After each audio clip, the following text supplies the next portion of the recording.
प्रिय दर्शकों नमस्कार। एक बार फिर से उपस्थित हूँ आप सबके सामने विश्लेषण जन्म कुंडली का इस कार्यक्रम के अंतर्गत। आज जो आपके सामने कुंडली लेकर के आया हूँ, ये कुंडली आई है गोरखपुर उत्तर प्रदेश से। शुरू करते हैं आज का कार्यक्रम। कहीं नहीं जाना है, बिल्कुल बन के रहिएगा। और आप लोग देख रहे हैं ये मकर लग्न की कुंडली है, जहाँ केंद्र बिल्कुल खाली है और पंचांग जो बना है वो मार्गशीर्ष माह का बना है। ऐसे लोग कभी कभी जड़ता और गलत निर्णय में जाना भी करते हैं। पंचांग अध्ययन अभी कर रहा हूँ। उत्तरायण में जितने भी शुभ ग्रह होते हैं, जैसे गुरु, जैसे शुक्र, जैसे बुध और जैसे चंद्रमा, साथ ही साथ सूर्य भी, सब बली हो जाते हैं और इनके बलवान होने से जातक के जीवन को सफलता मिलती है और अच्छी बात होती है। ये आप इसे ये भी कह सकते हैं कि ऐसे जातक जिनका जन्म उत्तरायण में होता है उनके सारे ग्रह बलवान भी लगभग हो जाते हैं, मतलब शुभ ग्रह। रविवार को जन्मे हैं, शिशिर ऋतु पे शनिदेव का प्रभाव होता है और रविवार को ही जो जातक जन्मा होता है वो व्यवस्थित जीवन जीता है, प्रजा का पालक और राजा जैसा जीवन जीने वाला होता है। बहुत ही अच्छी बात होती है। व्यक्ति कभी भी दान पुण्य, पूजा पाठ, मंत्र जप, इन सभी विषयों पे विश्वास करने वाला भी होता है। कृष्ण पक्ष के सप्तमी तिथि के जो चंद्रमा होते हैं वो व्यक्ति को, इनकी कुंडली में ये शुभग्रह हो जाते हैं और कृष्ण पक्ष के सप्तमी तिथि के चंद्रमा जब शुभ होंगे तो ये अव्यवस्था नहीं होने देते।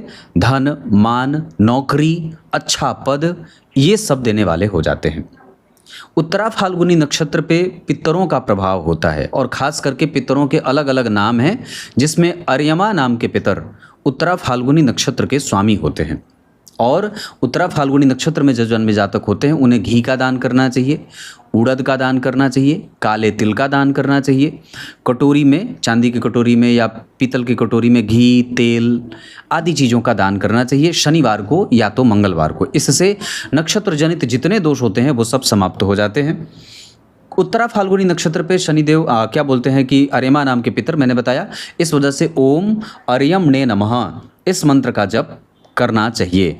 और श्वेत आक के पौधे की जड़, वृक्ष जो बहुत पुराना हो गया है, तो श्वेत आक के वृक्ष की जड़ अपने गले में धारण करनी चाहिए, तर्जनी उंगली के बराबर। और साथ ही साथ दान अगर कुछ करना होगा तो आप इसी नक्षत्र में दान कर सकते हैं। सौभाग्य योग में जन्मा जातक भाग्यशाली होता है और उसे पिता का और माता का पूरा स्नेह प्राप्त होता है। और बल्कि मैं तो ये भी बात कहता हूँ कि यहाँ व्यक्ति पिता से भी उच्चतम स्तर पर अपने पद और प्रतिष्ठा को प्राप्त करने वाला सामाजिक होता है।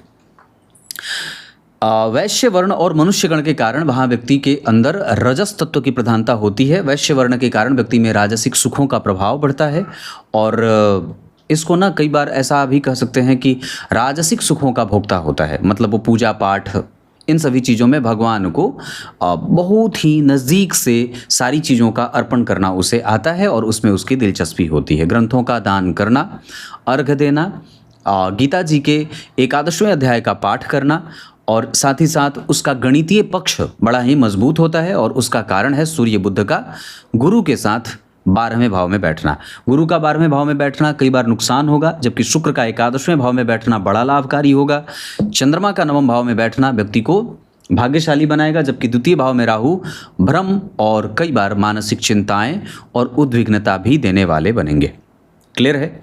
इतनी सारी चीज़ें मैंने बताई हैं। अब इनकी कुंडली का पंचांग था जो बहुत अच्छा बना है। मैं ये बात कह सकता हूँ कि पंचांग बहुत व्यवस्थित है। बस हमें अपने आप को रजस तत्व से उठा करके सात्विक प्रवृत्ति की तरफ अपने आप को लेके जाना है। तो ये आपकी कुंडली मकर लग्न की बनी है। ये लग्न कभी भी किसी को गलत और गंदे सलाह नहीं देते। ये लोग बहुत व्यवस्थित होते हैं और इसमें अगर गुरु बढ़िया बैठे हैं, सूर्य बुध अच्छे बैठे हैं तो अच्छी बात हो जाती है। हालांकि केंद्र खाली है, केंद्र का खाली होना उत्तम परिणाम कई बार प्राप्त करने में व्यक्ति को चलना पड़ता है, भाग दौड़ मची रहती है।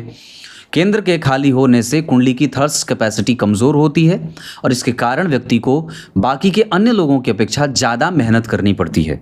यहाँ पे शास्त्रकार ये भी लिखते हैं, आचार्य वैद्यनाथ ने लिखा कि जन्म कुंडली में अगर केंद्र खाली होता है तो व्यक्ति के जीवन में कई बार संघर्ष भी बढ़ जाता है। मतलब किसी भी चीज़ों को किसी भी वस्तु को प्राप्त करने के लिए आपको दिक्कतों के बीच से जाना पड़ता है। क्लियर है? तो ये आपकी कुंडली का पंचांग है। अब मैं आपकी कुंडली में बताऊंगा कि कौन से ग्रह किस राशि में, कितने अंशों पे और किस नक्षत्र में बैठे हैं।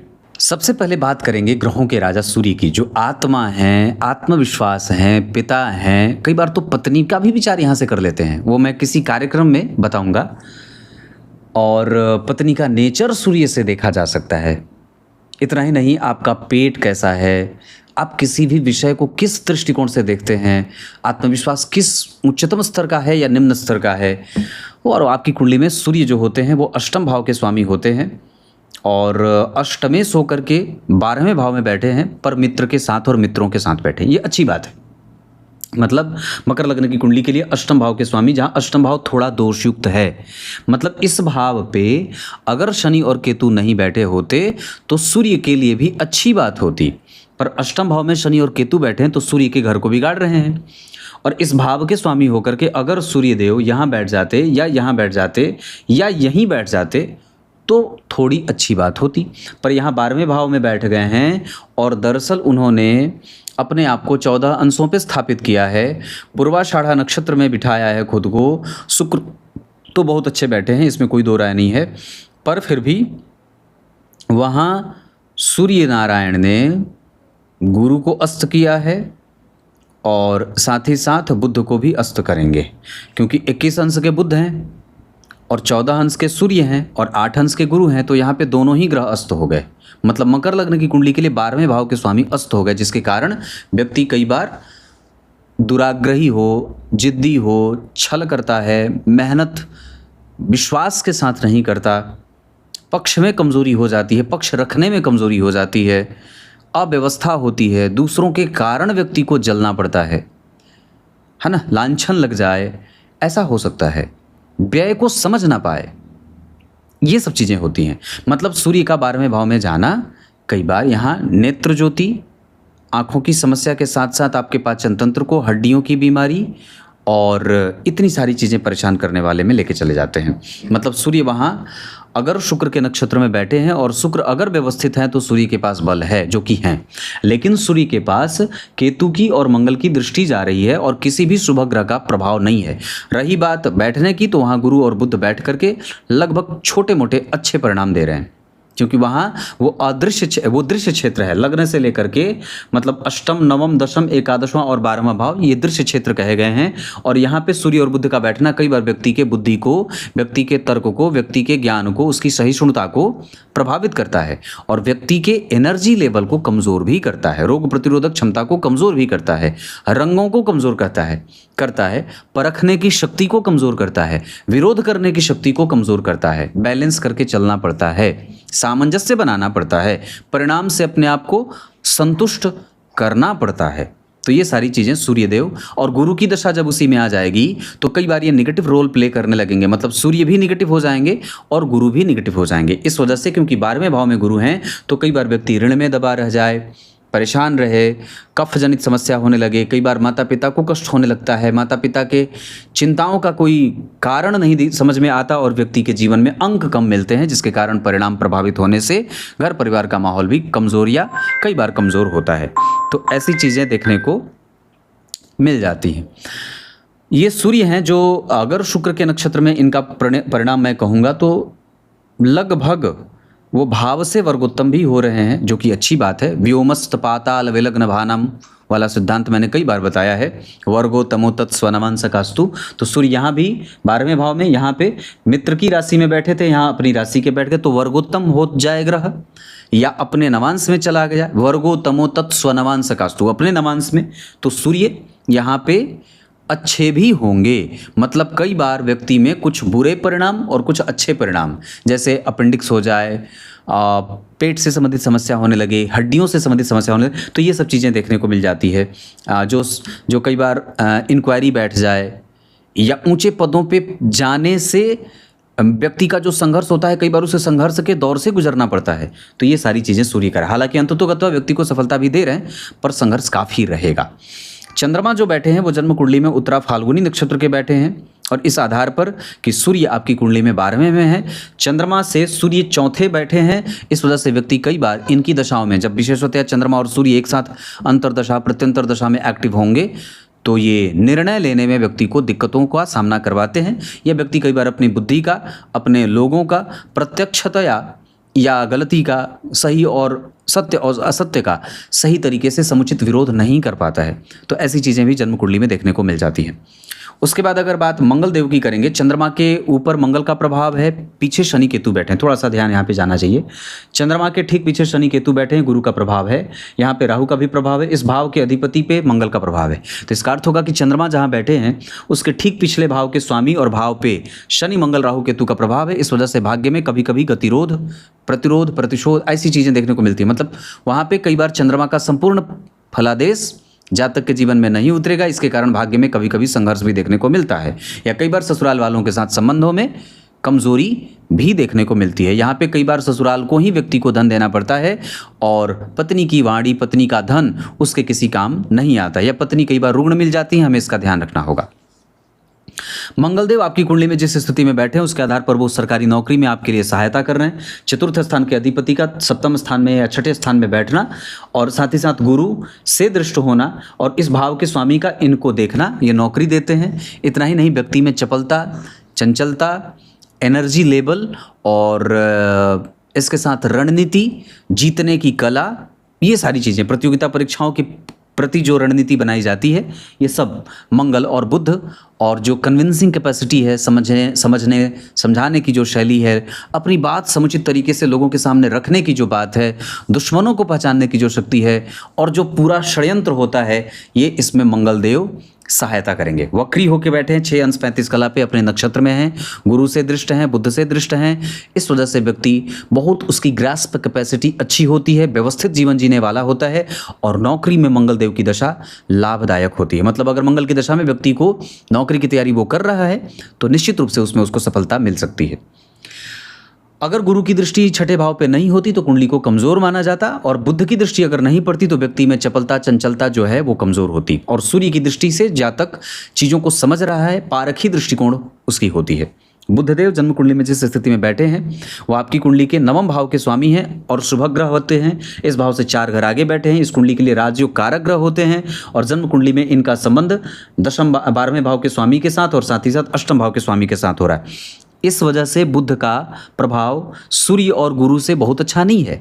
तो जब कभी भी बुध की महादशा में गुरु या सूर्य का अंतर आएगा तो थोड़ी बहुत परेशानी देखने को मिलेगी, लेकिन बुध स्वतंत्र होकर के उनकी दशा काल में शुक्र का अंतर, शनि का अंतर या मंगल या चंद्रमा का अंतर जातक के लिए लाभान्वित करने वाला होगा। एक जो कमज़ोर पक्ष होगा तो चंद्रमा से जब कभी भी बुध की दशा चलेगी या बुध और चंद्रमा जब एक साथ अंतरदशा या प्रत्यंतर दशा में एक्टिव होंगे तो वो कई बार व्यक्ति के निर्णय लेने की क्षमता को कमज़ोर भी करेंगे। मतलब हमें यहाँ पे अपने निर्णय लेने की क्षमता को समुचित तरीके से व्यवस्थित करने की आवश्यकता है। हम किसी के प्रभाव और दबाव में आकर के कोई निर्णय नहीं लेंगे। इसके अतिरिक्त लोगों को समझने की शक्ति, आसपास कलीग, जो काम करने वाले लोग हैं, जो साथ में पढ़ने वाले विद्यार्थी हैं, उनके साथ हमारा संबंध कैसा है और उनके प्रति कैसा हमारा रवैया है, इसको समझने की आवश्यकता होगी। अपने प्रतिरोधक क्षमता को मजबूत करना और सत्य और असत्य को समझना, जो विनयशीलता है, जो कृतज्ञता है, जो भगवत भक्ति है, जो किसी ने आपके लिए कुछ किया और आप उसके लिए कितने जो है ना कृतज्ञ हैं, ये सभी चीज़ों का विषय का ध्यान चंद्रमा और बुध पे कमज़ोर होता है। कई बार आपका इम्यून भी थोड़ा कमज़ोर, हालांकि भाग्य भाव के स्वामी का अपने भाव से 4 घर आगे जाना कई बार लाभ भी देता है और अच्छा माना गया है। इस पे मैंने बहुत बार कार्यक्रम भी बनाए हैं। या भाग्य के अधिपति अगर भाग्य के कारक के साथ बैठे हैं तो भाग्यशाली होता है व्यक्ति। थोड़ा बहुत संघर्ष तो रहता ही है, पर फिर भी गुरु, बुध और सूर्य व्यक्ति को, मैंने एक सिद्धांत और भी बताया था कि किसी भी स्थिति में अगर भाग्य भाव के स्वामी का संबंध सूर्य और गुरु के साथ हो जाता है तो व्यक्ति चिरंजीवी होता है, अच्छी आयु को प्राप्त करता है, लोगों के बीच में प्रेरणा का स्रोत बनता है, उदाहरण बनता है, अच्छी उसकी नियत बुद्धि होती है, बहुत ही गतिमान रहने वाला होता है, श्रेष्ठ पदों पे विभूषित होता है और बड़े अधिकारियों से उसकी जान पहचान बड़े लेवल पे होती है, उसके नाम के पर्चे चलते हैं, ऐसी चीज़ें। और साथ ही साथ भाग्य और धर्म का समावेश उसके जीवन में सदैव बना रहता है। उसका भाग्य उसकी चिरौरी करता हुआ नजर आता है। भगवत भक्ति, पूर्वजों का आशीर्वाद और बहुत सारी चीज़ें अच्छाई के तौर पे देखने को, वो कभी व्यक्ति ऋण में नहीं मरता है ना, जिम्मेदारियां पूरी निभा लेता है। तो ये सारी चीज़ें जन्म कुंडली में बुध के कारण हो रही है। बुध आपकी कुंडली में अच्छे बैठे हैं। थोड़ा बहुत जो गड़बड़ परिणाम कभी कभी मैंने जैसे पूर्व में कहा था तो वो उनके नेचर में होगा, क्योंकि 12वें भाव में सूर्य और बुध का बैठना थोड़ा बहुत कमजोर भी होता है, तो वही एक सामान्य बात होगी। जबकि गुरुदेव की बात अगर करते हैं तो देवगुरु बृहस्पति मूल नक्षत्र में बैठ करके आपको दानी, परोपकारी और कृतज्ञ बना रहे हैं। 12वें भाव में बैठे होने से नेताओं के साथ संबंध, पॉलिटिकल करियर बहुत अच्छा होता है, साथ ही साथ कैपेसिटी अच्छी होती है, ऋण अच्छे तरीके से व्यक्ति चुका देता है, अच्छे भवन में निवास करता है, माता पिता की सेवा करने वाला होता है, शारीरिक सुख बहुत अच्छा होता है। तो ये सब गुरु की दशा में प्राप्त होगा। उसी गुरु की महादशा में चंद्रमा का अंतर, मंगल का अंतर, राहु का अंतर थोड़ा गड़बड़ होगा, पर गुरु की महादशा में आप बुध का अंतर भी अच्छा है और शनि का अंतर, सूर्य का अंतर और शुक्र का अंतर भी लगभग ठीक ठाक जाएगा। हाँ, ये बात ज़रूर है कि गुरु आपके कारोबार में और आपके भाग्य की वृद्धि करने वाले होंगे और गुरु की दशा में बहुत सारी चीज़ें आपको मिल भी जाएंगी। व्यय संतुलित होगा गुरु की दशा में। क्लियर है? शुक्रदेव आपकी कुंडली में जिस स्थिति में बैठे हैं वहाँ वो संपूर्णतया सबसे अच्छे ग्रह के रूप में मैं उन्हें यही समझता हूँ कि वो बहुत अच्छे बैठे हैं। पिता से धन, पिता का सहयोग, पिता का आशीर्वाद, बड़ों का आशीर्वाद, धर्म का लाभ, आध्यात्म का सुख, मंत्र को जानने वाला, अच्छे ग्रंथों का अध्ययन करने वाला, अनुभवी, शास्त्रज्ञ और मर्म की बात करने वाला, बहुत बकवादी नहीं।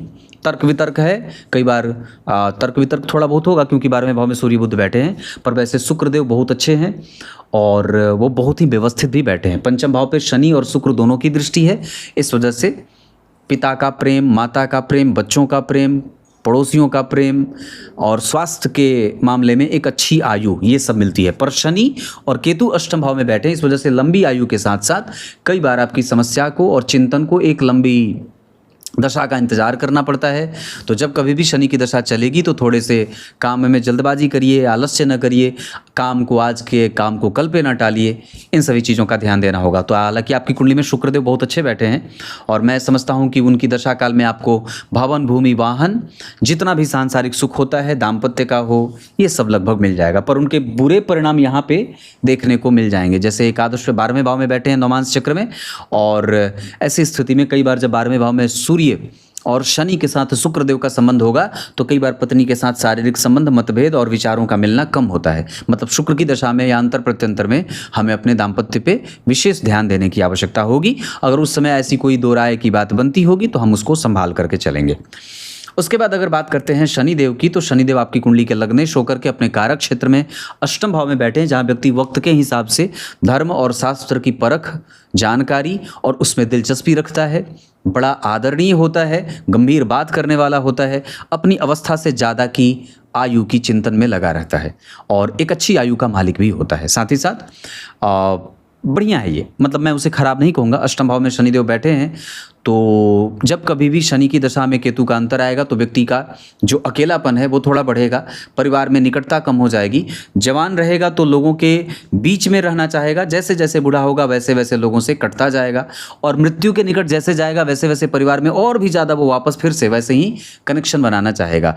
यहाँ पे स्थिरता से अगर मैं बात कर दूं तो कई बार शनि की दशा में चीज़ें लंबी खींचेंगी और समस्या लंबे स्तर तक, लंबे समय तक के लिए प्रभावित कर सकती है, इसका भी याद रखना होगा।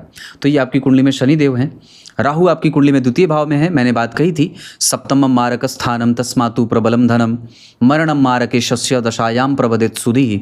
दशा काल में जब जन्म कुंडली के द्वितीय भाव से शनि, मंगल, राहु, केतु आदि का संबंध बन जाता है तो ये कई बार मारक हो जाते हैं। तो लग्नेश हैं, अष्टम में बैठे हैं, द्वितीय भाव को देख रहे हैं, राहु बैठे हैं, मंगल को देख रहे हैं और केंद्र में कोई ग्रह नहीं है। इस वजह से शनि की दशा लग्नेश होने के बावजूद, द्वितीय होने के कारण और राहु के बैठने के कारण, राहु की दृष्टि शनि पे होने के कारण, जन्म कुंडली में चंद्रमा के ठीक पीछे शनि केतु के बैठने के कारण, राहु की दृष्टि मंगल पे होने के कारण हमें राहु, शनि और मंगल की दशा मारक दशा लगेगी। अब लग्नेश भी हो गए और द्वितीय और अष्टम भाव से संबंध भी बना लिए, इस वजह से अपनी दशा काल में मारने का काम भी करेंगे। जहां पैतृक संपत्ति से कष्ट होगा, धन कमाने में दिक्कत होगी, पत्नी के साथ मतभेद होगा, ये सब चीज़ें देखने को मिल जाती हैं। इतनी सारी चीज़ें हैं। केंद्र में राहु ने केंद्र त्रिकोण गो राहु स्थितः सतोषतः शुभाचांतरदशा तस्य राज्य कृति प्रदा नृणाम, राज्य और कीर्ति और यश को देने वाले होते हैं अगर जन्म कुंडली के राहुदेव केंद्र या त्रिकोण में बैठ जाते हैं तो। मैंने दोनों ही श्लोक पढ़े हैं और दोनों ही यहाँ पे घटित भी हो रहा है, क्योंकि केंद्र में नहीं है और ना तो त्रिकोण में है, वो द्वितीय भाव में है। और मैंने क्या बात कही, द्वितीय भाव सप्तम भाव से ज़्यादा का मारक भाव का रोल प्ले करता है। तो ये आपकी कुंडली में शनि केतु के कारण कई बार व्यक्ति का एजम्पशन अच्छा होता है, भविष्य देखने की शक्ति अच्छी होती है, वो पूर्वाभास से युक्त होता है, स्वप्न के माध्यम से बहुत सारी चीज़ें जान जाता है, पहले से ही उसे बहुत सारी चीज़ें जानकारी में हो जाती है, उसके विचारों में ऐसे भाव बनने लगते हैं, देखो ये होने वाला है, देखो ऐसा होगा। तो ये सारी चीज़ें जन्म कुंडली का अष्टम भाव के केतु देते हैं। ज्योतिष के प्रति रुचि, धर्मशास्त्र के प्रति रुचि, गणित के प्रति रुचि, विश्लेषण के प्रति रुचि जो होती है, जो कंसंट्रेशन है, जो लगातार काम करने का अनुशासन है, ये सब शनि और केतु के कारण ही संभव हो पाता है। अब यहाँ से आगे बढ़ते हैं और जन्म कुंडली पे थोड़ी अध्ययन में और भी गंभीरता लाते हैं। जन्म कुंडली के यहाँ के नवम भाव के स्वामी यहाँ के लग्नेश बनते हैं, मतलब लग्न कुंडली के भाग्य भाव के स्वामी यहाँ के लग्नेश बन गए। और दूसरा, यहाँ केंद्र में द्विस्वाभाविक राशियाँ बनी हैं 3, 6, 9, 12। इसका अर्थ होता है, मैंने इस पर थोड़े दिन पहले कार्यक्रम बनाया था जिसमें ये बात कही थी कि अगर जन्म कुंडली के केंद्र में, नवांश चक्र के केंद्र में द्विस्वाभाविक राशियों की स्थिति बनती है तो पत्नी आधुनिक विचारों वाली राक्षसी गुणों से युक्त होती है। राक्षस का अर्थ राक्षस नहीं, पर हाँ आधुनिक जरूर ही होगा। वहाँ संघर्ष देखने को मिलेगा, वहाँ बीमारी देखने को मिलेगी, वहाँ मतभेद देखने को मिलेगा। इनमें मतभेद क्यों होगा? क्योंकि 12वें भाव में 2 ग्रहस्थ हैं जो शारीरिक सुख दर्शाते हैं। यहाँ शुक्र शनि और सूर्य के साथ है, मतलब यहाँ पे शुक्र जो है वो वृश्चिक राशि में है, जो बहुत जातक को लाभान्वित कर रहे थे, पर यहाँ पे इनके अधिपति तो यहीं बैठे हैं, तो सूर्य ठीक हो गए तो क्रूरता लाते हैं, और शुक्र शनि के साथ बैठ गए। तो जन्म कुंडली में यहाँ भी भाग्य भाव के स्वामी 12वें भाव में बुध थे, यहाँ भी भाग्य भाव के स्वामी जन्म कुंडली में 12वें भाव में शुक्र हैं, और द्वितीय भाव में बुध बैठे हैं लग्नेश होकर के। तो पत्नी का जो नेचर होगा वो धन के इर्द गिर्द घूमने वाला होगा, या धन का लोभ लालच, या धन का आश्रय प्रश्रय लेने वाला। यहाँ मंगल के साथ राहु बैठे हैं, राहु यहाँ मंगल अपनी राशि के बैठे हैं, वहाँ मंगल जो बैठे थे वो तीसरे नंबर में 3 नंबर भाव में बैठे थे। यहाँ से इन्होंने यात्रा 6ठे भाव की है, 3 तो 1 2 3 4 5 6। यहाँ 8 नंबर में राहु के संग आ गए, किसी भी शुभ ग्रह का उनके ऊपर कोई प्रभाव नहीं। शनि और मंगल दोनों केंद्र में आ गए, लग्न के अधिपति द्वितीय भाव में, शनि से दृष्ट, लग्न पे केतु का प्रभाव, गुरु की दृष्टि भी है जो कन्या लग्न की कुंडली के लिए सप्तमेश और चतुर्थेश होकर के 10वें भाव में बैठे हैं, विवाह में रुचि पैदा करते हैं या विवाह में अच्छाई देते हैं, पर इनकी दशा में। तो कहने का अर्थ क्या है कि शनि और मंगल केंद्र में हैं, लग्न पे केतु की दृष्टि है, जन्म कुंडली के तीसरे भाव में राहु और मंगल हैं। इस वजह से कई बार विवाह में, और 12वें भाव में शुक्र शनि और सूर्य के साथ घर्षण में जा रहे हैं, तो पत्नी को हमें बहुत सावधानी से हैंडल करना होगा। विवाह करना हो तो वृश्चिक राशि वृश्चिक लग्न, कन्या राशि कन्या लग्न और मिथुन राशि मिथुन लग्न की जातिकाओं से हो। विवाह बहुत ज़्यादा दूर ना हो, पहचान का हो, संपूर्णतः अच्छे तरीके से जान करके सभी प्रकार के चीज़ों को पहले ही स्पष्ट कर लेने के बाद बिना कुंडली मिलाए, बिना नक्षत्रों का शोधन किए विवाह नहीं करना चाहिए। क्योंकि एक तो केंद्र कुंडली का खाली है, यहाँ भी बहुत सारे केंद्र लगभग खाली हैं, सिर्फ एकमात्र गुरु बैठे हैं जिनके ठीक पीछे राहु मंगल का प्रभाव है और शनि का भी प्रभाव है। यहाँ 9वें भाव पे बुध केतु बैठे हैं, राहु और मंगल की दृष्टि है, शनि की भी 10वीं दृष्टि है। इसका अर्थ क्या हुआ कि गुरु जो सप्तमेश हैं उनके ठीक पीछे शनि मंगल राहु केतु का प्रभाव सप्तम भाव के प्रभाव को कमज़ोर कर रहा है। इस अवस्था में भगवान हमें विवाह के प्रति बहुत ज़्यादा सावधानी बरतनी होगी ही होगी। ये बात कहने की हिम्मत बहुत लोगों में नहीं होती है, पर मैं स्पष्ट कह रहा हूँ और इसकी मैं चुनौती भी दे सकता हूँ। मतलब हमें विवाह को बहुत हल्के में नहीं लेना है। हाँ, केंद्र में गुरु बैठे हैं तो इसमें एक थोड़ा सा बल जरूर है, पर यहाँ राहु और मंगल के कारण मैंने बात कही थी कि विवाह को बचाने के प्रति व्यक्ति का जो रवैया होता है सामने वाले का या ढूलमूल होता है। मतलब वो विवाह बचाने में उतनी मेहनत नहीं करता, एक पक्षीय विवाह बचाया जाता है। तो विवाह में थोड़ा बहुत रिस्क ज़रूर है, हम उसका शोधन करेंगे और बहुत अच्छे तरीके से। कहा गया है भार्या त्रिवर्ग करणम शुभशील युक्ता शीलम शुभम भवती लग्न वशे न तस्या, ऐसे करके श्लोक आता है। उसमें अर्थ भगवान यही कहते हैं कि विवाह अगर कुंडली में थोड़ा बहुत कम भी मिला हुआ हो, कुंडली मिलान में अगर थोड़े बहुत ग्रह कमज़ोर भी मिले हुए हों, फिर भी अच्छे लग्न, अच्छे मुहूर्त और अच्छे तरीके से कुंडली में विवाह हो जाए, मतलब ब्राह्मणों की उपस्थिति से वेदोक्त आचरण के द्वारा अगर विवाह होता है तो कुंडली के बनने वाले थोड़े बहुत जो दोष होते हैं वो भी समाप्त हो जाते हैं। तो इस बात का विशेष ध्यान रखना। आजकल लोग विवाह में खूब पैसा खर्चा करते हैं, बहुत सारा होता है, क्या कुछ नहीं होता है विवाह में, पर विवाह के लिए जब कुंडली मिलाने आते हैं तो कहते पंडित जी इतनी दक्षिणा क्यों ले रहे हैं। फिर वहाँ पे जब ब्राह्मण को देनी होगी, जब विवाह में ब्राह्मण कराने के लिए विवाह आएंगे, आचार्य आएंगे और आपके यहाँ गला फाड़ फाड़ करके चिल्लाएंगे और आपके पूरे भविष्य के लिए वो भगवान का आशीर्वचन कहेंगे, तब अंतिम में जाते समय सारा जो है वो भिखारीपन विवाह में पंडितों के ऊपर उतर जाता है। ये कली का प्रभाव है। मतलब ब्राह्मण को देने के समय पूरा जो समाज होता है वो दरिद्र हो जाता है।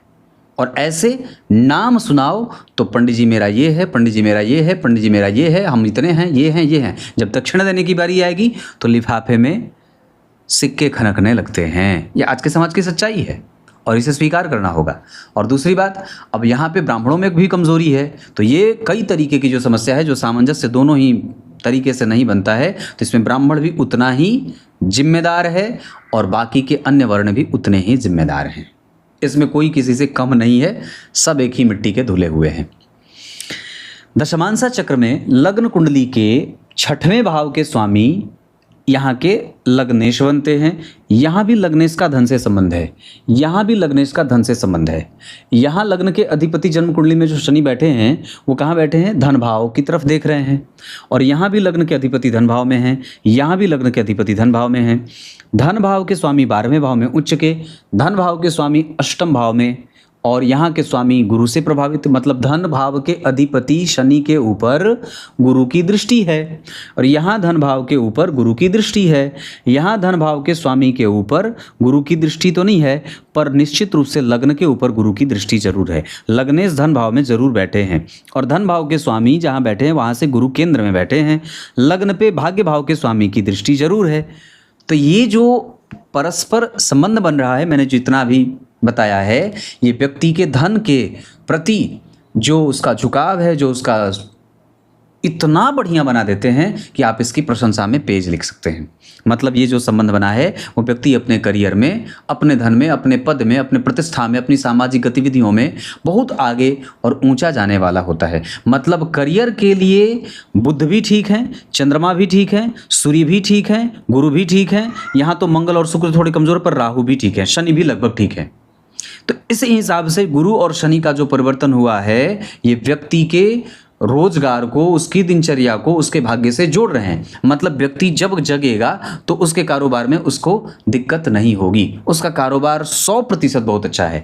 दशमांसा चक्र में अगर बुध यहाँ नहीं होते, यहाँ गुरु नहीं होते, यहाँ शनि और गुरु का संबंध नहीं होता, यहाँ राहु नहीं होते, यहाँ सूर्य नहीं होते, तो कुंडली को कमजोरी मिल रही होती। लेकिन यहाँ पे दशमांसा चक्र 100% बहुत अच्छा बन रहा है। जन्म कुंडली के शनि का केंद्र में होना, लग्न और लग्नेश पे गुरु की दृष्टि हर जगह या गुरु का प्रभाव बहुत ही उत्तम परिणाम देता है। तो मैंने जो बात बताई है इसका अर्थ 100 प्रश्नों के एक उत्तर बनेंगे कि जातक का धन, वैभव, साम्राज्य और संपदा 1% भी कमज़ोर नहीं है। तो ये आपकी कुंडली का विशेष विश्लेषण था, थोड़ा गंभीर था, जिसमें मैंने आपको वो चीज़ बताने की कोशिश की है जहां आपकी दृष्टि प्रायः नहीं जाती है। अब आइए अष्टक वर्ग और बाकी के अन्य वर्ग चार्ट पे आपका ध्यान लेके आता हूं। अब यहां से आगे बढ़ते हैं और जन्म कुंडली में थोड़ी सी बात युतियों की कर लेते हैं। जैसे यहाँ पे जो युति बनी है उसमें मंगल मिथुन राशि में है।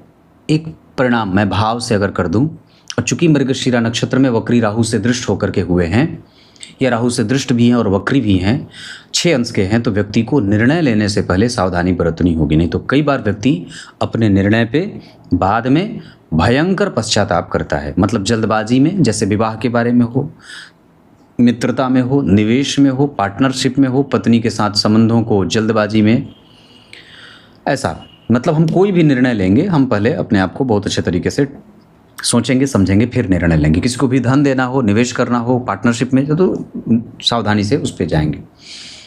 स्थिर राशि में शनि केतु की युति अपनी दशा काल में कई बार स्थिरता देती है और इसे मजबूत युति की संज्ञा दी गई है। स्थिर राशि में युति सामान्यतया ठीक ठाक परिणाम करती है। चर प्रकृति में अगर युति होती है तो उसे बहुत अच्छा कहा गया है, लेकिन सामान्य वहाँ भी सामान्य है, पर सबसे अच्छा और सबसे प्रभावशाली जो युति होती है वो द्विस्वाभाविक राशि में होती है। इसका अर्थ है कि जन्म कुंडली के 3, 6, 9 और 12 अगर इन भावों में या इन राशियों में, भावों नहीं राशियों में, 3, 6, 9, 12, यहाँ 9 लिखा है, यहीं पे 3 ग्रह बैठे हैं, यहाँ स्थिर राशि है, ये सामान्य युति है, लेकिन सबसे प्रभावशाली जो युति काम करेगी वो 12वें भाव में बुध, गुरु और शुक्र की, सूर्य की करेगी। ऐसे लोग जो कैसे है श्लोक याद नहीं आ रहा पर अच्छे तरीके से, बुध जीवार्क संयोगे नेत्र रोगी महाधनी, ऐसे करके श्लोक आता है। बुध और जीव और सूर्य की संज्ञा जब एक साथ हो जाती है या जब एक साथ ये तीनों बैठ जाते हैं 12वें भाव में और विशेषतया धनु राशि में, है ना, तो क्या कहा, बुध जीवार्क संयोगे नेत्र रोगी महाधनी। महाधनी तो होता है लेकिन रोगों की अधिकता भी रहती है। तो इस हिसाब से हमें बुध, सूर्य और गुरु की दशा में अपने स्वास्थ्य की और अपने नेत्रों की, विशेषतया बायां जो 12वां भाव होता है वो बाएं नेत्र का होता है, तो बाएं नेत्र पे हमें ध्यान रखना चाहिए, कई बार वहाँ चोट ना लगे और ऐसी चीज़ें होती हैं। बाकी तो ये संज्ञा बहुत अच्छी है। चंद्रमा से गुरु का केंद्र में होना बहुत अच्छा है। चंद्रमा से तीसरे घर में शुक्र का होना कई बार भाग्य में थोड़ा बहुत आलस्य देते हैं, जबकि चंद्रमा से सूर्य का चौथे घर में होना व्यक्ति को निर्णय लेने में दिक्कत होती है या कई बार वो अपने बुद्धि का 100% इस्तेमाल नहीं कर पाता है। चंद्रमा से चौथे घर में बुध का होना भी व्यक्ति को कन्फ्यूज़न में लेके जाता है। चंद्रमा से छठे घर में राहु व्यक्ति को प्रतापी बनाते हैं। चंद्रमा से दशम स्थान में मंगल व्यक्ति को लाभान्वित होने वाला, श्रेष्ठ लोगों से मैत्री करने वाला और बड़ा ही व्यवस्थित जीवन जीने वाला बनाते हैं। जबकि चंद्रमा से 12वें घर के शनि व्यक्ति को आयु तो देते हैं पर वस्तुतः उसके साथ साथ लंबी बीमारी भी दे देते हैं। क्लियर है? अष्टक वर्ग के आधार पर हमें अपने व्यक्तित्व को और अपने आचरण पे और भी ज़्यादा काम करने की आवश्यकता है। हम अपनी वाणी को और भी ज़्यादा कन्फ्यूज़न में नहीं लेके जाएंगे। हम जो विचार बना रहे हैं उसमें स्पष्टता रखेंगे और बहुत सत्य बोलने में आगे रहेंगे। पूजा पाठ, मंत्र दर्शन, मंदिर दर्शन, तीर्थ दर्शन, बड़ों का आदर, विचारों में स्पष्टता, ये बहुत आवश्यक होगा। इस कुंडली को आगे बढ़ाने में इनकी महती भूमिका होगी। पराक्रम ठीक है, इकट्ठा करना भी ठीक है, व्यक्ति खूब बढ़िया इकट्ठा भी कर लेगा, संपत्ति अपने पीछे भी छोड़ेगा, माता पिता की सेवा भी करेगा। कई बार तो पिता के जाने के बाद व्यक्ति और भी ज़्यादा सफलता की ऊंचाइयों को प्राप्त करता है, क्योंकि 12वें भाव में बैठे हैं, गुरु चतुर्थ भाव को देख रहे हैं। तो ये जो युति बनी है गुरु, सूर्य और बुध वाली 12वें भाव में, इसका अर्थ शास्त्रकारों ने ये भी लिखा है कि पिता की मृत्यु के बाद व्यक्ति का भाग्य और भी ज़्यादा चमकता है। ईश्वर करें आपके पास भाग्य है पर वो आपके भाग्य उदय को पिता देख करके जाए। मेरा ये फलादेश यहाँ पे गलत साबित हो जाए, मैं यही प्रार्थना करूँगा। उसके बाद हमें अपने विद्या, बुद्धि, विवेक, इन सब पे काम करना है। हम जल्दबाजी में कोई निर्णय नहीं लें, इसका ध्यान रखना होगा। नौकरी और व्यापार में से नौकरी ज़्यादा अच्छी है। इस कुंडली का व्यापार अगर करना होगा तो खाने पीने का काम, इम्पोर्ट एक्सपोर्ट, विदेश जाना और बाहरी सामान को भारत लाना, भारत के सामान को बाहर ले जाना किया जा सकता है। इसके अतिरिक्त इस कुंडली की आयु बहुत अच्छी है। कंसंट्रेशन पे काम करना है, लगातार नियमितता बना करके रखनी है। धर्म का क्षेत्र बहुत अच्छा है, जीवन में भाग्य का सपोर्ट मिलता रहेगा और सामाजिकता बहुत अच्छी है। मतलब पॉलिटिकल करियर इस कुंडली का 100% बहुत अच्छा है। इसके साथ साथ ये कुंडली जितना चाहते हैं और जितना मजबूत प्राप्त करना चाहते हैं आपको देगी। बाकी के अन्य वर्ग चार्ट के आधार पर अगर मैं बात कर दूं तो आपकी कुंडली में संतति का सुख थोड़ा बीमार या थोड़ा देर से है, पर वैसे है तो संतति जो है वो कम ही संतति होती है। 12वें भाव में गुरु, सूर्य, बुध बैठे तो कई बार संतति कम होती है। एक से एक ही हो जाए या दूसरा होने में दिक्कत हो, गर्भपात भी कई बार देखने को मिलता है पत्नी का। उसके बाद जन्म कुंडली में शुक्र ठीक है। विद्या अध्ययन के लिए गुरु का प्रभाव, मंगल और बुध का प्रभाव उच्च शिक्षा में लाभान्वित करेगा। भाई बहन का प्रभाव भी जन्म कुंडली में सामान्य बना हुआ है। और इसके साथ साथ अगर बाकी के अन्य वर्ग चार्ट में बात करते हैं तो चंद्रमा, शुक्र और बुध की दशा लाभान्वित करेगी, बहुत अच्छी जाएगी। लगभग उनमें जो बुरे परिणाम मिलेंगे वो थोड़े कम मिलेंगे, पर अच्छाई ज़्यादा बरसेगी। जबकि इसके अतिरिक्त सूर्य, गुरु और मंगल की दशा भी अच्छी बीतेगी, मतलब उसमें धन, मान, पद, प्रतिष्ठा, लाभ ये सब अच्छे रहेंगे। भाग्यशाली आप हैं और भाग्य में धन भी है, क्रिएटिविटी बहुत अच्छी है और भाग्य में जो संघर्ष होगा उसको झेलने की शक्ति व्यक्ति के पास रहेगी। माता और पिता का सुख 100% बहुत अच्छा है। इमोशनल कनेक्शन ज़्यादा अच्छा है। पिता के साथ कभी कभी वैचारिक मतभेद देखने को मिल सकते हैं। नक्षत्र के आधार पर अगर बात कर देता हूँ तो उत्तरा फाल्गुनी नक्षत्र में दान करना है। अनुराधा, मूल, मृगशीरा, अनुराधा और उसके बाद रोहिणी, उत्तराषाढ़ा, ये नक्षत्र किसी भी काम को करने के लिए अच्छे रहेंगे। धन कमाने के लिए आपकी कुंडली जा सकती है पूर्व और उत्तर दिशा में। विवाह करने के लिए आप दक्षिण और पूर्व दिशा में जा सकते हैं। मित्रता वृष और कन्या वालों से कर सकते हैं। रंग आपके लिए चांदी का, सफ़ेद और गेरुआ अच्छा रहेगा। घर जिसमें आप निवेश कर सकते हैं वो उत्तर दिशा रहेगी। शत्रुता न करें मीन, कर्क और वृश्चिक वालों से। कोई भी स्थान परिवर्तन करना हो तो केतु, राहु और सूर्य की दशा का इस्तेमाल कर सकते हैं। शुभ कार्य करना हो, मंदिर दर्शन करना हो, तीर्थ दर्शन करना हो तो चंद्रमा, शुक्र और बुध की दशा का इस्तेमाल कर सकते हैं। संतति से संबंधित कोई निर्णय लेना हो तो आप शुक्र और चंद्रमा के साथ गुरु की दशा का इस्तेमाल कर सकते हैं। इतनी सारी चीज़ें हैं। 100% ये कुंडली गणित के क्षेत्र में बहुत ज़्यादा लाभान्वित होगी। ये युति बता रही, मतलब जीवन के प्रत्येक क्षेत्र में इस युति का काम दिखेगा, चाहे ऋण से मुक्ति का हो, चाहे शारीरिक सुखों का हो, चाहे चरित्र के मामले में हो, चाहे कृतज्ञता के मामले में हो, चाहे गणित के मामले में हो, चाहे सॉफ्टवेयर को समझने के मामले में हो, चाहे इंजीनियरिंग को समझने के मामले में हो। 12वां भाव सबसे ज़्यादा एक्टिव होकर के परिणाम करेगा। रत्न आप जीवन पर्यंत अगर कुछ धारण करना चाहते हैं तो आप बुद्ध का रत्न पन्ना 100% धारण कर सकते हैं। इसके अतिरिक्त इस कुंडली में नवग्रह कवच भी धारण करना चाहिए और जितना ज़्यादा हो सके मंदिर दर्शन, सूर्य को अर्घ, माता पिता की सेवा, गाय की सेवा, ब्राह्मणों का आवागमन और नित्य सूर्य को अर्घ के साथ मांस, मछली आदि इन सब का सेवन बिल्कुल भी ना करें। ये कुंडली उसके लिए जहर से भी ज़्यादा नुकसान करेगी। तब तक के लिए बहुत बहुत नमस्कार।